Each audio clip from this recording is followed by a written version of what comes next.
Et bonjour, ici Sébastien, j'espère que ça va bien. Aujourd'hui, je vous parle du film The Smashing Machine en format Blu-ray. En français, ça s'intitule Le Combattant.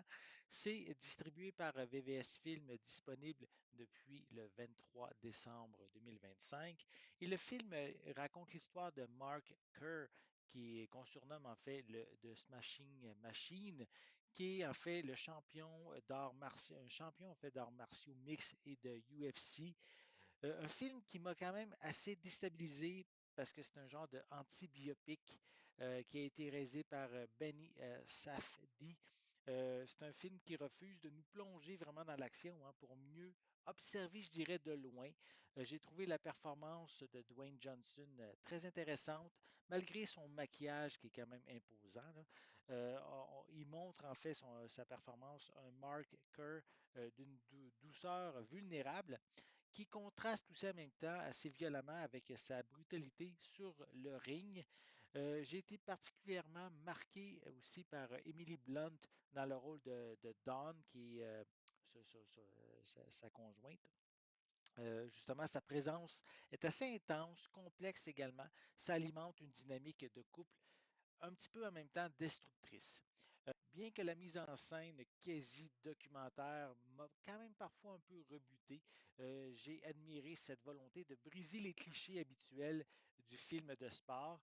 C'est pour moi une œuvre qui est quand même ambitieuse, provocatrice, même si elle privilégie la réflexion au pur divertissement.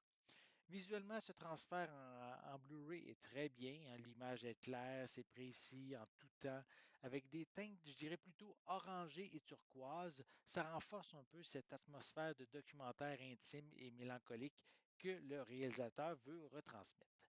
Les pistes sonores sont offertes en anglais Dolby Atmos et français doublé au Québec True HD 5.1 avec des sous-titres dans les mêmes langues.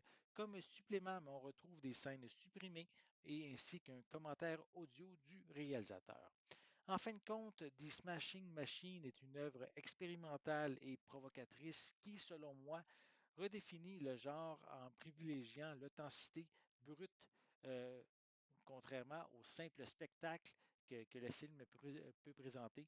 C'est vraiment un film axé beaucoup plus sur l'homme que sur le sport en tant que tel, même si le sport a quand même une importance dans le film. C'est vraiment le personnage ici, l'homme qui est mis de l'avant. J'espère que vous avez aimé cette vidéo. Si c'est le cas, n'hésitez pas à mettre un pouce en l'air, à laisser des commentaires. N'oubliez pas non plus, c'est important, abonnez-vous à ma chaîne afin de rester à l'affût de mes prochaines capsules. Et pour l'instant, mais je vous souhaite une bonne journée, une bonne soirée et je vais être de retour très bientôt. À la prochaine.